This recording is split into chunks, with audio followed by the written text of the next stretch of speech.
Assalamualaikum dear students, welcome to Ghazali Institute of Medical Sciences Peshawar video tutorials.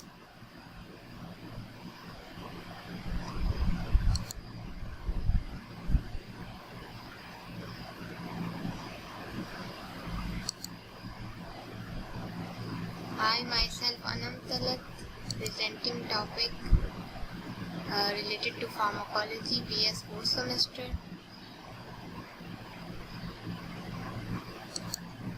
So today's topic is Introduction to Angiotensin Receptor Blockers ARBs, shortly abbreviated as ARBs.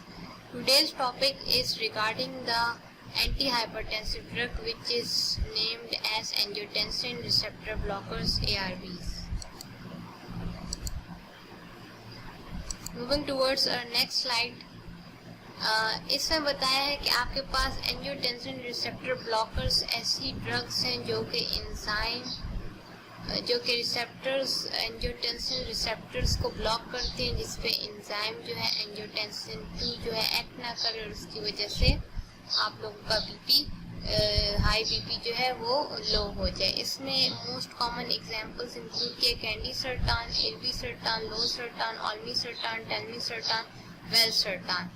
These drugs have very similar effects to angiotensin converting enzyme inhibitors, ACE inhibitors, and are used for the same indications: hypertension, heart failure, post myocardial infarction.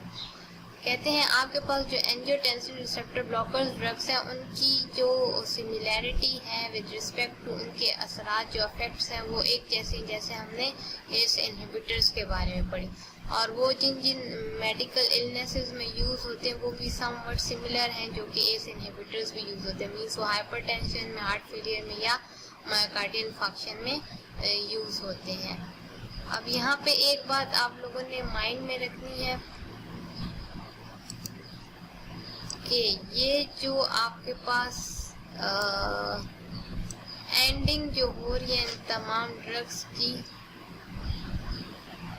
वो TAN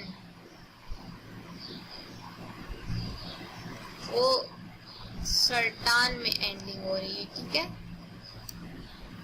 इस वजह से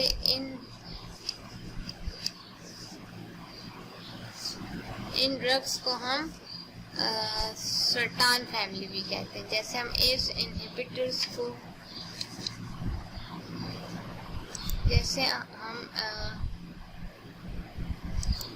S inhibitors को frill family कहते हैं, तो इनको हम सर्टान फैमिली कहते हैं. ठीक है, sartan family. Angiotensin receptor blockers को हम सर्टान फैमिली कहते हैं. Moving towards our next slide. ठीक है, नेक्स्ट स्लाइड में देखें मैकेनिज्म ऑफ एक्शन के बारे में बता रहे हैं. They such as losartan and irbesartan block the AT1 receptors and inhibit their activation by angiotensin 2 enzyme. कहते हैं इन ड्रग्स में से जैसे लोसर्टान हो गई, आपके पास लोसर्टान हो गई और इल्विसर्टान हो गई, ये किसको ब्लॉक करते हैं? ये AT1 रिसेप्टर्स को ब्लॉक करते हैं. और AT1 रिसेप्टर्स जब ब्लॉक हो जाए तो उनकी एक्टिवेशन नहीं होती एंजियोटेंसिन 2 एंजाइम के through. They produce arteriolar and venous dilatation and block aldosterone secretion and thus lowering blood pressure and decreasing salt and water retention. ये क्या करते हैं? आर्टरियोल्स और वेन्स की डायलेटेशन कॉज करते हैं और एल्डोस्टेरॉन की सिक्रीशन को ब्लॉक कर देते हैं. जब एल्डोस्टेरॉन सिक्रीट नहीं होगा तो साल्ट और वाटर की रिटेंशन नहीं होगी, ब्लड वॉल्यूम नहीं बढ़ेगा, उसकी वजह से ब्लड प्रेशर मिनिमाइज हो जाएगा. इंडिकेशन देखिए किन किन कंडीशंस में आपके पास आर्ब्स या एंजियोटेंसिन रिसेप्टर ब्लॉकर्स यूज होती हैं. ARBs do not increase by bradykinin levels. ये क्या है? आपके ब्रेडिकाइनिन के लेवल्स को नहीं बढ़ाती, जिसकी वजह से ड्राई कफ नहीं होता. लेकिन एस इनहिबिटर्स जो है ब्रेडिकाइनिन के लेवल्स को इंक्रीज करते हैं. They may be used as first line agents for the treatment of hypertension. ये हाइपरटेंशन के लिए भी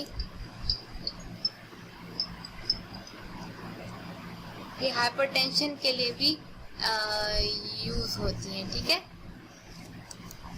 हार्ट फेलियर या क्रोनिक किडनी डिजीज में भी ये यूज होती हैं. एडवर्स इफेक्ट्स इनके एडवर्स इफेक्ट्स क्या हैं? They are similar to those of, इनके एडवर्स इफेक्ट्स भी एस इनहिबिटर्स की तरह, although the risk of angioedema and dry cough are significantly लो। इनका एंजियोडेमा और ड्राई कफ एस इनहिबिटर्स की तरह नहीं होता। एंजियोटेंसिन रिसेप्टर ब्लॉकर्स जो एंजियोडेमा जो कि एक स्किन एलर्जिक रिस्पॉन्स है वो और ड्राई कफ कॉज नहीं करती, क्योंकि ये जो है ब्रेडिकाइनिन्स को की प्रोटेक्शन में हेल्पफुल नहीं होती। कॉन्ट्राइंडिकेशंस, किन कंडीशंस में ये नहीं दी जाती? They are teratogenic and should not be used by pregnant women. ठीक है, ये फीटल की जो है माल फॉर्मेशन में रोल प्ले करती है, इसलिए प्रेग्नेंट वुमेन में कम्प्लीटली कॉन्ट्राइंडिकेटेड है। अब यहाँ पे मैंने आपको स्केच के थ्रू डिफरेंस बताया है कि डिफरेंस क्या है एस इनहिबिटर्स में और एंजियोटेंसिन रिसेप्टर ब्लॉकर्स में।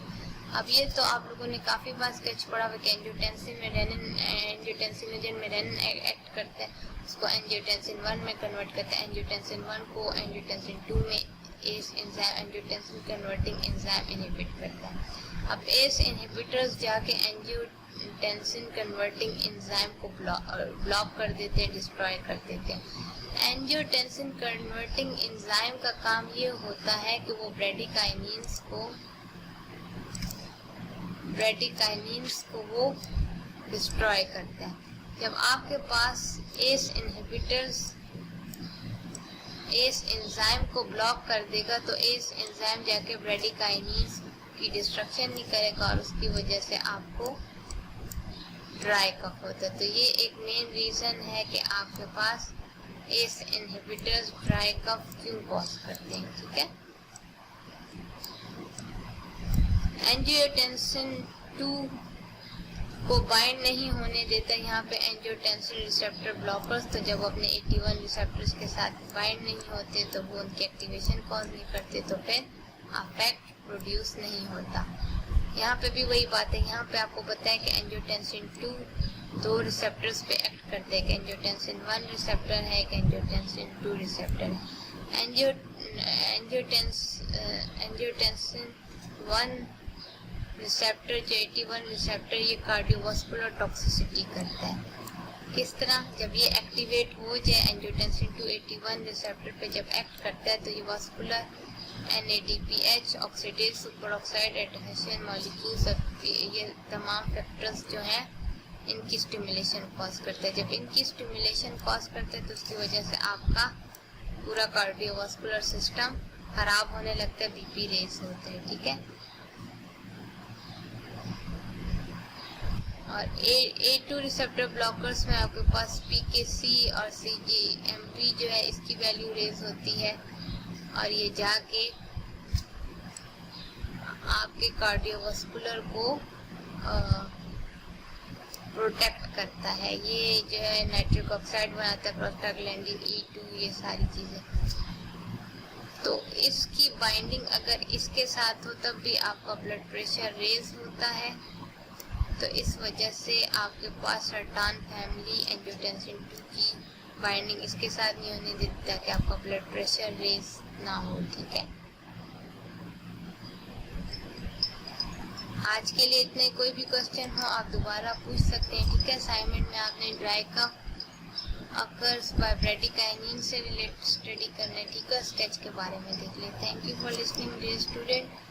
आपके कोई भी क्वेश्चंस हो आप इस कमेंट्स में ज़रूर लिखें। थैंक यू, अल्लाह हाफिज़।